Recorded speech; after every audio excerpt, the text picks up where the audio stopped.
Hi guys, जल्दी से और बहुत अच्छे से इस चैप्टर को समझने की कोशिश करेंगे। ये चैप्टर का नाम है एनवायरनमेंट, जो 7th क्लास का जियोग्राफी का एनसीईआरटी का फर्स्ट चैप्टर है। हर एक चीज़ को समझेंगे जो भी चैप्टर में है और बहुत अच्छे से समझेंगे, बट ट्राई करेंगे कि बहुत ही कम टाइम पीरियड में ये वीडियो कंप्लीट हो जाए। जो चैप्टर के मेन टॉपिक्स है वो मैंने यहाँ लिख दिए हैं। हम पहली चीज़ पढ़ेंगे कि एनवायरनमेंट होता क्या है, नेचुरल एनवायरनमेंट क्या होता है और ह्यूमन एनवायरनमेंट क्या होता है। उसके बाद नेचुरल एनवायरनमेंट के कंपोनेंट्स पढ़ेंगे हम, और एक पढ़ेंगे इकोसिस्टम क्या होता है। जो चैप्टर है उसका कोई भी टॉपिक छूटेगा नहीं, हर टॉपिक को कवर करेंगे, बट कोई एक्स्ट्रा टाइम नहीं लेंगे। बिल्कुल क्लियरली बहुत शॉर्ट पीरियड ऑफ टाइम में हम समझने की कोशिश करेंगे, ठीक है। तो पहले देख लेते हैं कि एनवायरनमेंट क्या होता है। तो जो एनवायरनमेंट है उसका ओरिजिन जो हुआ है वो किससे हुआ है? फ्रेंच वर्ड से। फ्रेंच वर्ड से इसका ओरिजिन हुआ है। फ्रेंच वर्ड एन वायर वायरनर, ठीक है। जो फ्रेंच वर्ड एनवायरनर है, ठीक है, इससे इसका ओरिजिन हुआ है, जिसका फ्रेंच में मीनिंग है नेबरहुड। नेबरहुड, ठीक है। तो ये इसका मीनिंग है फ्रेंच में, और इस एनवायरनर फ्रेंच वर्ड से इसका ओरिजिन हुआ है। अब हम देख लेते हैं कि एनवायरनमेंट होता क्या है, ठीक है। तो एनवायरनमेंट क्या होता है? अ, जो भी लिविंग ऑर्गेनिज्म है, ठीक है। लिविंग ऑर्गेनिज्म का मतलब है जिसमें भी सांसें हैं, या जो प्रोड्यूस करते हैं, जिनमें प्रोडक्शन होता है, जो फूड कंज्यूम करते हैं, उसकी जो सराउंडिंग थिंग है, उसकी जो नेबरहुड है, ठीक है, उसे हम एनवायरनमेंट कहते हैं। अगर एक ह्यूमन बीइंग है, तो एक ह्यूमन बीइंग के आसपास अगर कोई भी थिंग है, कोई भी चीज़ है, कोई भी वस्तु है, कोई भी लोग हैं, पीपल हैं, ठीक है, या फिर नेचर है, मीन्स ट्रीज़ हैं, ठीक है, कोई जगह है, प्लेस है, what ever it is, human is a living organism. और लिविंग ऑर्गेनिज्म के सराउंडिंग में जो कुछ भी है, इन सबको हम एनवायरनमेंट कहते हैं, ठीक है। तो आई होप आपको क्लियर हो गया होगा कि एनवायरनमेंट क्या है। अब एनवायरनमेंट क्या है? जब इसमें थिंग्स भी इंक्लूड हो रही हैं, मतलब वो चीज़ें जो सांस नहीं लेती, इन्हें हम क्या कहते हैं? जो सांस नहीं लेती, अबायोटिक। अबायोटिक, अ का मतलब होता है विदाउट, और बायोटिक का मतलब होता है लाइफ, मतलब जिन चीज़ों में लाइफ नहीं है, ठीक है। ऑन दी अदर हैंड जो नेचर है, मतलब जैसे हमारे ट्रीज़ हैं, उनमें लाइफ है, तो हम उन्हें क्या कहते हैं? उन्हें हम कहते हैं बायोटिक। मतलब बायो मतलब लाइफ, ठीक है, जिनमें लाइफ है।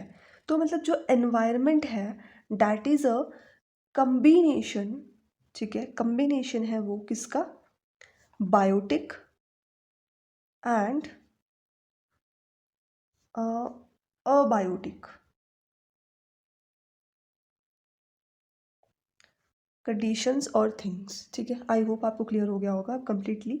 अगर अब हम नेचुरल एनवायरनमेंट की बात करें, तो natural environment it is very clear from the name कि जो नेचर से इंक्लूड है, ठीक है।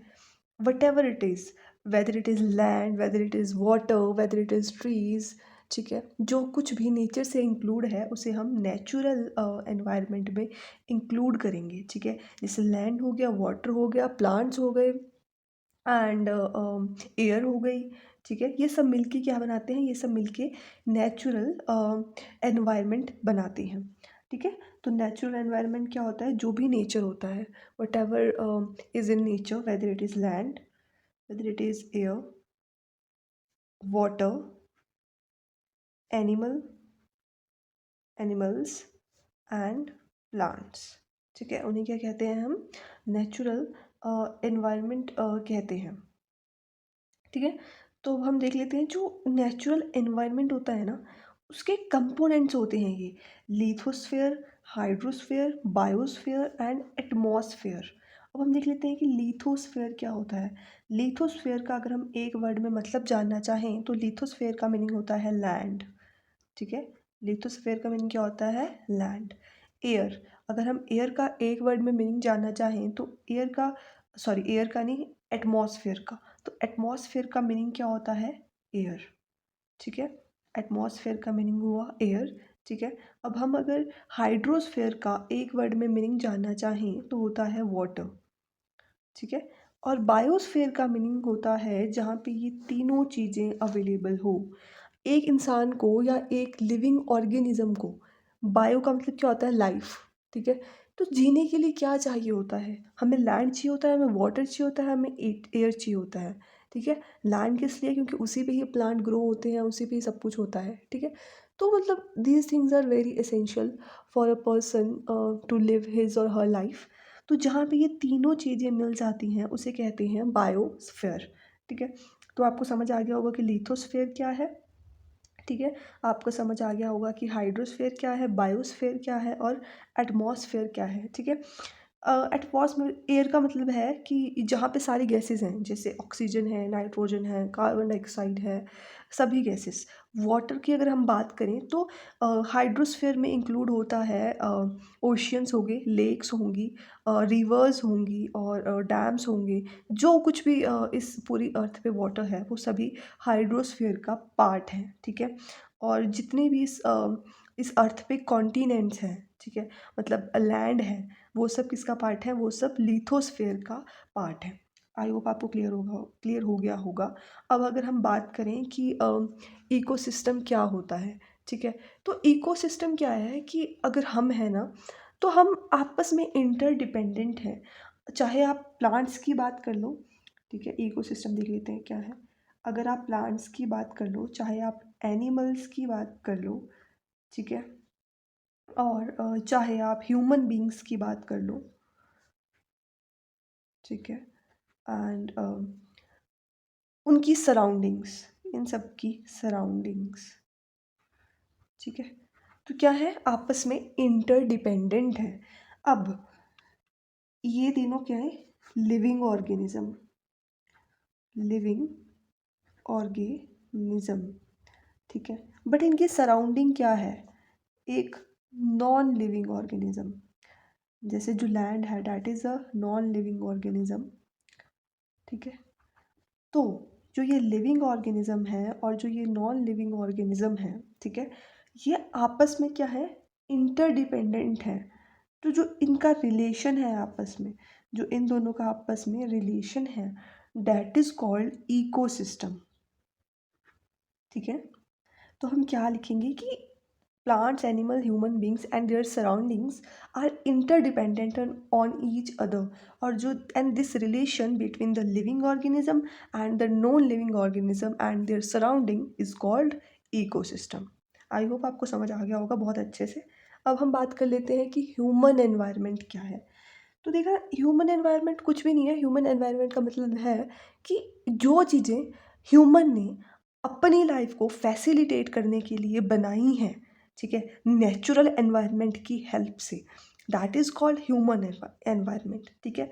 जैसे ह्यूमन्स ने क्या किया है, नेचुरल एनवायरनमेंट से क्या लिया है, वुड ली है, ठीक है, और उसको मॉडिफाई किया है अपनी नीड्स के अकॉर्डिंग फर्नीचर में, ठीक है। तो जो ह्यूमन बींग्स होते हैं, जो ह्यूमन बीइंग्स हैं, उन्होंने नेचुरल एनवायरनमेंट को अपनी नीड्स के अकॉर्डिंग मॉडिफाई किया है, चेंजेस लाए हैं, ठीक है, ताकि so that they can make their life easy, that is called human environment, ठीक है। तो after interacting with natural environment, ठीक है, the way human beings have made change in that or in their lives, ठीक है, by modifying the natural things, that is called human environment. तो यही सब टॉपिक्स हैं इस चैप्टर में जो मैंने आपको बहुत ही ईजी तरीके से समझा दिया। आई होप आपको समझ आया होगा। और एक इम्पॉर्टेंट पॉइंट है, 5 जून को हम सेलिब्रेट करते हैं वर्ल्ड एनवायरनमेंट डे, ठीक है, so that we can make people aware of the necessities of environment. तो यही था इस चैप्टर में, आपको समझ आ गया होगा आई होप, ठीक है। एक बार एक छोटी सी शॉर्ट रिवीजन कर लेते हैं। एनवायरनमेंट क्या है, फ्रेंच वर्ड एनवायरनर से निकला है विच मीन्स नेबरहुड, ठीक है। जो कम्बिनेशन है, environment is a combination of biotic and abiotic things, ठीक है। उसके बाद हमने बात किया कि नेचुरल एनवायरनमेंट क्या है। तो जो plants, animals, human beings and there surroundings हैं, ठीक है, means living organisms and non living organisms and their surrounding, ये सब मिलके क्या बनाते हैं, इकोसिस्टम बनाते हैं, ठीक है। और जो हमारा इकोसिस्टम है वही नेचुरल एनवायरनमेंट का एक पार्ट है, ठीक है। नेचुरल एनवायरनमेंट में क्या आता है, जो भी हमें नेचर से मिलता है, जो भी हमारा नेचर है वो सब, land, air, water, animal and plants. जो लिथोस्फेयर है उसका मीनिंग होता है लैंड, ठीक है। जो हाइड्रोस्फेयर है उसका मीनिंग होता है वाटर। और जो बायोस्फेयर है उसका मीनिंग जहाँ पर लैंड, एयर, वाटर तीनों चीज़ें मिलती हैं, दैट इज़ कॉल्ड बायोस्फेयर, ठीक है। एटमॉस्फेयर जहाँ पे एयर हो, ठीक है, गैसेस हो, ऑक्सीजन हो।